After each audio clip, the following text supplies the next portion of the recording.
दोस्तों स्वागत है आपका हमारे YouTube चैनल टुडे इंस्पायरेशन में।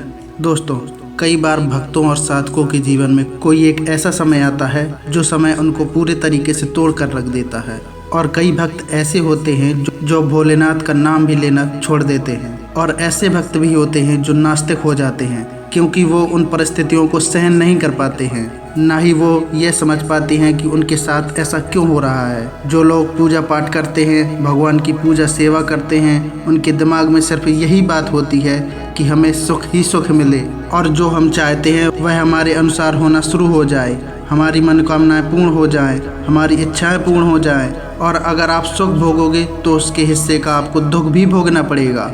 मैं आपको बता दूं कि सुख भोगने का जो मज़ा है, आनंद है, वह तभी है जब आपने दुख भोग रखा हो। क्योंकि जिस भी एक लाइन को अगर छोटा करना है तो आप बड़ी लाइन खींच दीजिए तो आपको पता चलेगा कि यह बड़ी हो गई है। उसी प्रकार से जब आपने दुख सहा होगा तभी आपको सुख की वैल्यू पता चलेगी। एक भूखे गरीब को ही अन्न का पता होता है कि यह कितना ज़रूरी है और कितना महत्वपूर्ण है। जिसके तन पर कपड़े नहीं हैं वह कपड़ों की वैल्यू जानता है, और जिसके पास घर नहीं है वो घर की वैल्यू जानता है। इसलिए जब भी दुख आपके जीवन में आते हैं तभी आपको सुखों का अनुभव होता है। और इस दुनिया में कोई ऐसा व्यक्ति नहीं है जिसको दुख और सुख दोनों प्राप्त नहीं हो, क्योंकि सुख और दुख आपके कर्मों पर आधारित होते हैं। कोई व्यक्ति ऐसे कर्म नहीं कर सकता जिससे उसे सुख की ही प्राप्ति होती रहे।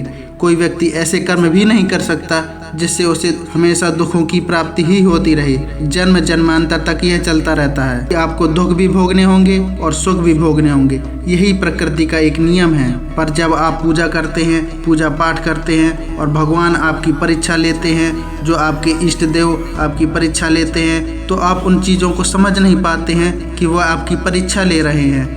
कई लोग भगवान भोलेनाथ की पूजा इसलिए करते हैं कि उन्हें जीवन में दिक्कतें नहीं आनी चाहिए। तब आप भगवान भोलेनाथ को ब्लेम करते हैं कि भगवान मैंने आपकी इतनी पूजा की है और आपकी पूजा करते रहते हैं, तब भी मुझे इतनी परेशानियों का भुगतान क्यों करना पड़ रहा है। एक बात मैं आपको समझाना चाहूँगा।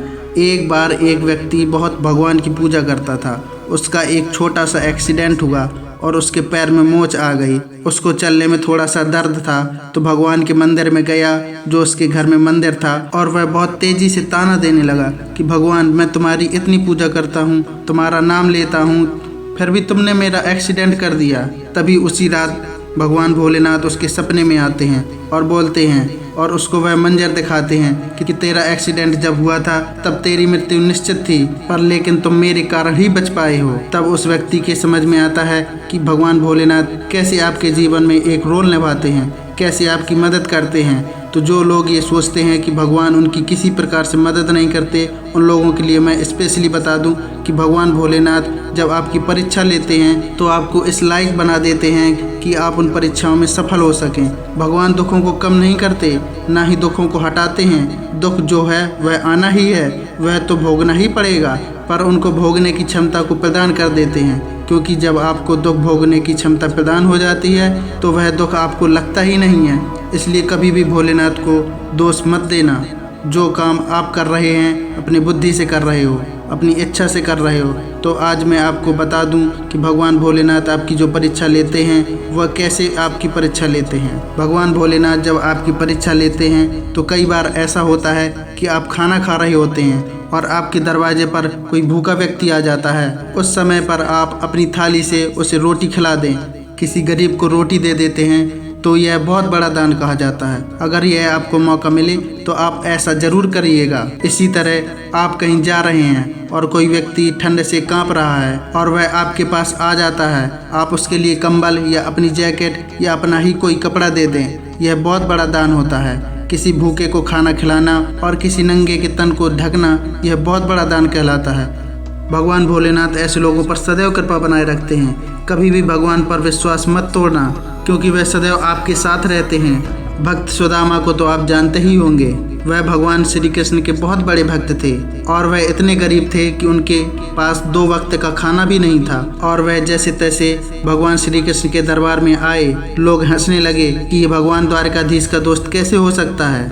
भक्त सुदामा ने भगवान का साथ कभी नहीं छोड़ा और पहले जब भी वो कुछ भी खाते थे सबसे पहले भगवान का ही भोग लगाते थे। उनका धन्यवाद करते थे। भगवान ने उनकी किस्मत ऐसे पलट दी कि सुदामा जी को एक महल दे दिया और स्वर्ण के वस्त्र उनके लिए तैयार हो रहे थे और उनका परिवार भी सुख शांति से रहने लगा। सुदामा जी का नाम भगवान श्री कृष्ण के साथ लिया जाता है।